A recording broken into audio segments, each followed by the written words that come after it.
줄로 들어선 후로는 그 구분이 깊어지고 많아졌습니다. 그 중에서 가장 기본적인 것 하나만 오늘 같이 나누고자 합니다.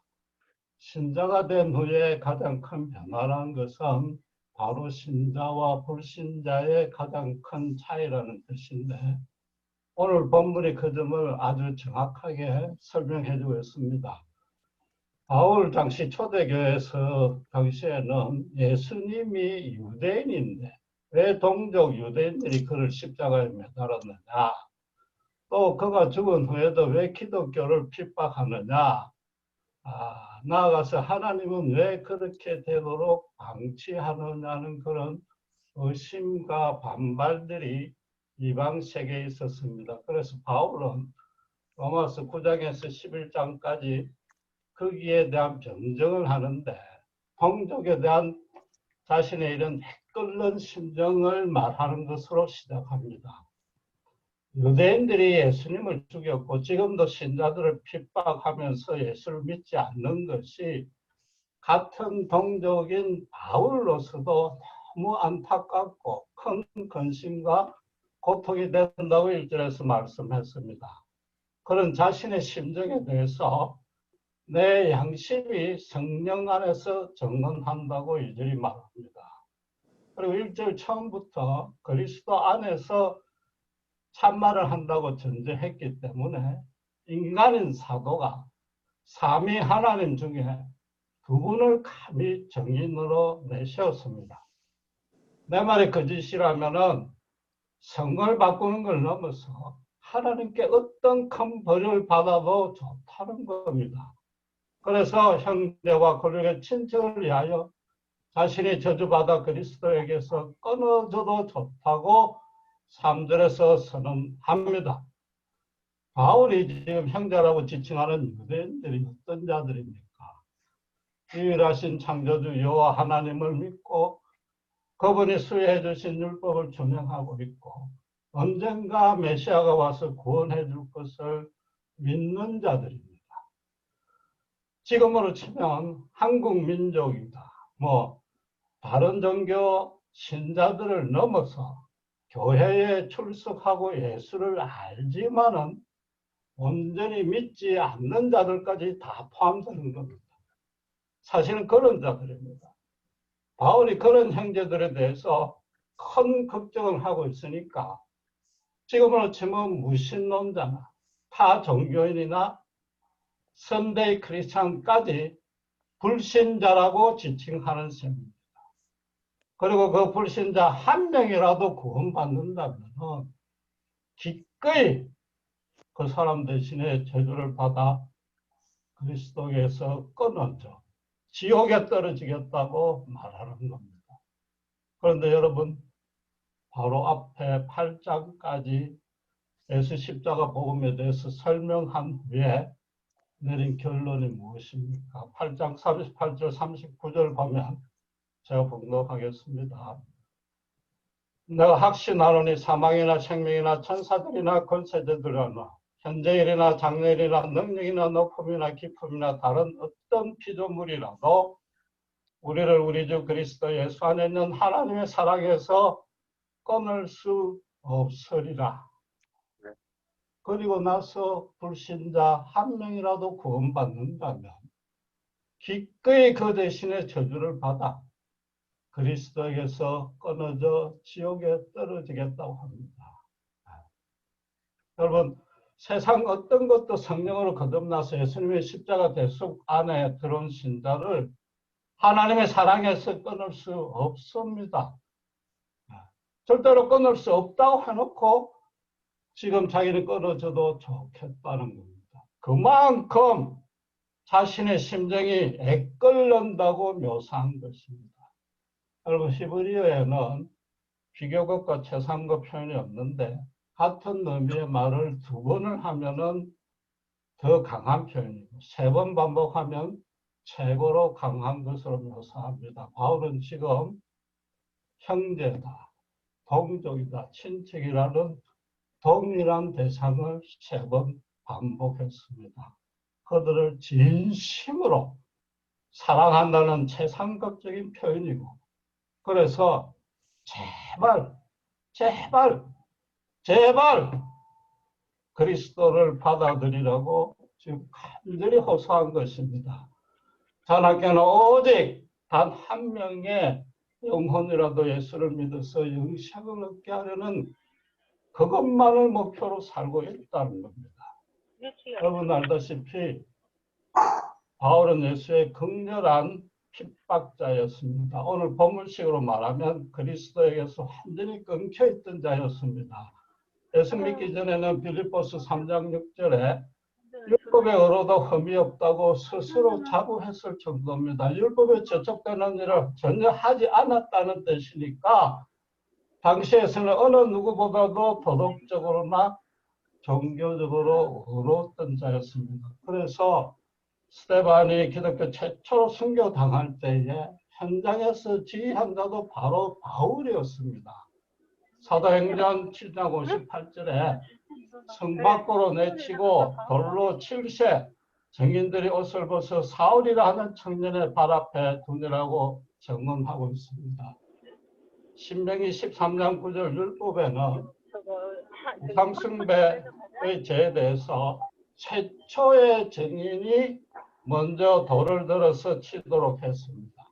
사람을 죽이는 일이니까 죄에 대한 확신이 없이는 함부로 돌을 던지지 말라, 억울한 죽음을 맞겠다는 겁니다. 바울은 바리새인으로서 랍비 역할도 했기 때문에 스데반에 대해서 이단이라는 판결을 내리고 아마도 가장 먼저 돌을 치자 다른 일을 또 따라 했던 겁니다. 그러니까 바울로서는 이 예수 믿는 신자들이 무덤에서 사흘 만에 부활했다고 주장하니까 이건 완전히 지어낸 거짓이라고 여겼습니다. 거기다가 인간인 랍비를 하나님의 아들이라고 부르며 경배를 하고 있으니까 이건 이단 중에 이단이다. 유일하신 여호와 하나님을 위해서는 이 예수 믿는 신자들을 그냥 둬서는 절대로 안 되겠다고 핍박하기 시작한 겁니다. 그래서 사도행전 8장 1절에 바울이 스데반의 죽임 당함을 마땅히 여겼다고 기록하고 있는 것입니다. 그런데 바울에게는 딱 한 가지 그의 머릿속에 아무리 지우려도 지우지 않는 이상한 장면이 하나 있었는데 바로 스데반이 죽어갈 때의 모습입니다. 스데반이 그 큰 고통 중에 평온을 잃지 아니하고 하늘 보좌 우편에 예수님께서 서 계시면서 자기를 영접하고 있는 모습을 보았다고 고백했습니다. 마지막에는 자기를 죽이는 형제들을 그 죄를 저들에게 돌리지 말아달라고 기도까지 했습니다. 코를 한 거잖아. 근데 내가 그 코에 말려가 있는지를 생각을 안 하고 있었어. 그래가지고 3주가 지났는데 3개나 메이저가 생겼다고 3주 지났는데 학교에. 아, 너가? 그 사람이 그래?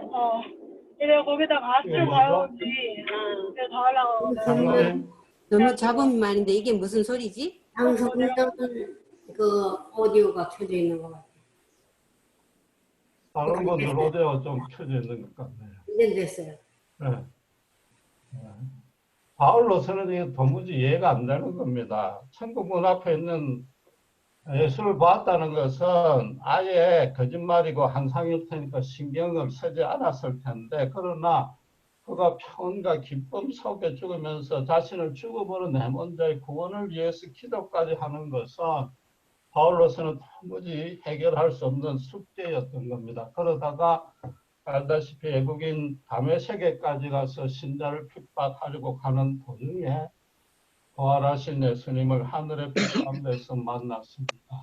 주님이 그에게 하는 가장 첫 마디가 사도행전 9장 4절에 사울아 사울아 내가 어찌하여 나를 핍박하느냐고 했습니다. 바울로서는 신자들만 핍박했지 이 땅에 없는 예수를 핍박한 적이 없습니다. 그런데 예수님이 사울아 사울아 왜 나를 핍박하느냐? 신자들과 성령으로 항상 함께 하시는 예수님인지나 신자를 당신과 동격화한 겁니다. 그 후에 바울은 3일간 봉사가 되었는데 스스로는 한 걸음도 걸을 수 없어서 죽은 사람과 방문을 했습니다. 비로소 바울은 스데반이 천국 보좌에 서 계신 예수님을 봤다고 말한 것이 진실이었고 예수님이 부활하신 메시아라는 사실도 믿어진 것입니다. 나아가서 스데반과 신자들을 그렇게 자기가 학대했으니까 예수님이 지금 당장 나를 죽여도 마땅하다고 여겼을 겁니다. 4일간 봉사로 만들었다면 충분히 그럴 수 있는데도 다시 눈을 뜨게 해주고 이방인을 위한 사도로 세웠습니다. 예수로 인해서 흑암에 빠졌다가 예수로 인해서 강명을 되찾은 겁니다. 이 사람이 죽고 그는 새 사람으로 부활했습니다. 예수님의 십자가 은총이 성령의 역사를 통해서 그의 심령 가득히 채워진 겁니다. 그래서 바울로서는 더 이상 자신의 잘못된 종교적 편견에 붙들려 있을 수 없었고 천국 보좌에 살아계시는 예수님께 항복할 수밖에 없으며 자기 전부를 헌신한 겁니다. 곧바로 다메섹에 들어가서 거꾸로 예수가 부활하시고 지금 보좌에서 세상을 거룩하게 다스리는 메시아라고 선포했습니다. 예수님을 바울이 인격적으로 대면하기 전까지는 사람들 사이에서 바울은 천국 입장권 1번을 쥐고 있는 것처럼 여겨졌으나 예수님 안에서는 지옥 입장권 1번이었던 겁니다. 예수님이 먼저 찾아와서 1대1로 인격적으로 만나주자 비로소 천국 입장권 1번으로 바꿔지게 된 겁니다. 하나님의 저주 아래 있다가 그분의 사랑에서 절대로 끊어지지 않는 자가 된 겁니다. 지금 그런 바울이 불신자와 타 종교인과 심지어 교회 안에 육정의 신자들 모두에게 자기 천국 입장권 1번과 너희 지옥 입장권 1번을 바꾸자고 호소한 겁니다. 바울의 이런 변화가 바로 신자와 불신자의 근본적인 차이인 겁니다. 바울이 도덕적으로 더 선해지거나 종교적으로 더 강건해진 건 아닙니다. 그 전인격체가 순간적으로 예수님의 간섭으로 정반대로 뒤집어진 겁니다. 다메섹에서 그 예수를 믿으라는 설교를 들은 이방인들이 깜짝 놀랐을 겁니다. 너무 어리둥절하고 신기하다 못해 소름이 끼치기까지 했을 겁니다. 그의 변화는 오직 하나입니다. 예수님을 구주로 모실 겁니다. 구체적으로는 하나님을 향한 자신의 선행과 공적, 열성이 아무 소용이 없음을 절감한 겁니다. 인간 스스로 율법을 준행하면 얼마든지 하나님의 의에 합격해서 구원받을 수 있다는 그동안의 자신의 그 종교적 확신이 예수님의 십자가 앞에서 한갓 세례기에 불과하며 그것이야말로 가장 큰 죄요 심판받아 마땅한 죄임을 깨달은 겁니다. 자기 스스로 믿고 착하게 살아서 구원받을 수 있는데 왜 성령의 간섭에서 거듭나게 할 것입니까? 제가 처음 교회 출석하고 들은 설교가 바로 이 로마서 강해였습니다. 예수 십자가에 계시된 참 생명에 관한 진리의 말씀입니다. 성령의 역사를 통해 제 심령을 비수같이 파고들었습니다. 그래서 처음 몇 달간은 제 밤에 눈물이 저절로 흘러내렸습니다. 그전까지 저는 까마귀 노는 곳에 백로는 가지 않는다는 것을 따라 살고 있었습니다. 예수님 만나기 전에 바울처럼 누가 뭐래도 나는 백로처럼 깨끗하니까 다른 모든 사람은 우습고 더럽고 추하다고 멸시했습니다. 특별히 죄송하지만 예수저희들은 교회에서 경건한 척하다가 세상에서 뒤로 호박식하는 위선자들이라고 마음껏 조롱했습니다. 서양 종교의 창시자요, 로마의 사형수요, 로마 군인과 관계를 맺어 아비도 모르는 사생아 예수를 믿는다. 저들은 너무 어리석다고 바보로 경멸했습니다. 그러나 말씀 속에 살아 역사하시는 예수님을 제가 만나다 저야말로 다른 어느 누구보다도 더 새까만 까마귀 여성을 발견한 겁니다. 그래서 제 자신은 물론이고 주변 사람들 모두가 예수님의 십자가 긍휼 없이면 한시도 제대로 살 수 없는 너무나 불쌍하고 연약한 죄인이라는 걸 깨달은 겁니다. 나도 불쌍하고 집사람도 불쌍하고 우리 교회 목사님도 불쌍하고 바로 모든 사람이 다 저처럼 불쌍해 보였습니다. 바울과는 도무지 제가 비교할 수 없지만 생전 처음으로 남을 위해서 제발 예수 믿게 해달라고 눈물 흘리면서 기도할 수 있게 되었습니다. 여러분, 신자와 비신자 사이에 가장 간단한 차이가 하나 있습니다. 기독교인만은 다른 모든 종교인들까지 포함해서 불신자라고 구분합니다. 그래서 다른 모든 종교인들도 전도의 대상으로 삼습니다. 기독교 교세를 확정하려는 게 절대 아닙니다. 다른 종교보다 우리가 우월하다면 그냥 기독교를 믿으라고 권하면 되나? 우리는 예수 십자가 앞에 항복하십시오. 그렇게 권하는 겁니다. 그 길에는 천국 영생은 물론이고 인간이 정말로 인간답게 살아갈 길이 없기 때문입니다. 하나님이 직접 이 땅에 오셔서 우리 죄값과 고난과 상처가 스치 모든 것을 대신 짊어지 그 십자가의 참 생명을 외면하면은 멸망으로 치달을 수밖에 없는 겁니다. 저들은 그저 죄지된 인간이 고안해낸 불완전하고 부족한 도덕과 종교만으로 충분하다고 하는데 그 결말이 너무나 허망한 실패라고 영원한 죽음이란 걸 우리는 너무 잘 알지 않습니까? 그들을 볼 때마다 너무나 안타깝고 애처럼 본문에 바울 같은 심령이 드는 겁니다. 여러분 지금 코로나로 이처럼 비대면 인터넷을 들을 수밖에 없고 그런데도 교회마다 어서 빨리 교회로 모여야 된다고 하우성인데 이는 한시적인 조치뿐입니다. 모든 것이 정상으로 돌아가면 당연히 교회로 모여야 할 것입니다. 그런데도 이 와중에도 공예배로 속히 모이자고 주장하는 분들 중에 일부는 죄송하지만 그 속내를 따지자면 자기 교회 교인들이 줄까봐 걱정하는 겁니다. 기독교 교세를 늘리는 것이 아니라 하나님께 항복하는 단 한 명의 영혼이라도 늘리는 것이 신자와 교회가 할 바입니다. 인간이 고안해낸 인간 문제 해결책으로는 도덕과 종교가 최고로 고급한 것입니다. 지금은 인간 이상이 최고로 발달했기에 도덕과 종교도 가장 다양하고 가장 잘 발달했으나 여러분 지금 보다시피 한국이나 세계나 전 세계가 그 도덕과 종교가 아무 힘을 못 씁니다. 도리어 그걸로 사람들을 핍박하고 차별하고 더 악화시키고 있습니다. 인간에게서 나오는 것은 추악한 것이며 선한 것은 오직 예수님 십자가 하나님뿐이기 때문입니다. 바울이 재판에서 자기에게 사형 선고를 내릴 수 있는 아그레파 왕에게 목숨을 구걸하지 않고 사슬에 매인 것 빼고는 제발 자기처럼 되라고 호소했습니다. 예수 없는 왕보다 예수 있는 죄수가 좋다는 겁니다.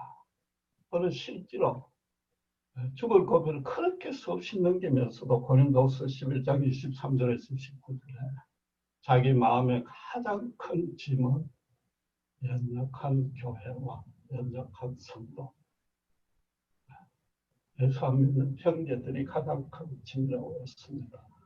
여러분 이 시간 우리 모두 다들 예수 안에 잘 믿고 이미 신자 되었지만 다시 한번 신자로서 다르게 살고 있는가, 불신자와 정말 완전히 다르게 살고 있는지 한번 점검해 보기를 원합니다. 예수 모르는 재벌회장보다 예수 아는 그 재벌회장의 운전수가 되는 것이 훨씬 좋다고 자신할 수 있습니까? 무엇보다 모든 사람을 볼 때마다, 불신자를 볼 때마다 어떤 방식으로든 예수를 알게 해줘야 되겠다고 기도하고 주님의 사랑으로 섬기고 있습니다. 기도하겠습니다. 하나님 아버지 감사합니다. 예수님의 십자가가 하는 것은 우리가 정말 인간답게 살 수도 없으며 인생의 아무 의미와 가치가 없음을 압니다. 저희들 먼저 예수 그리스도 십자가 은혜 안에 구속하시고 지금도 하늘 보좌에서 거룩하게 통치해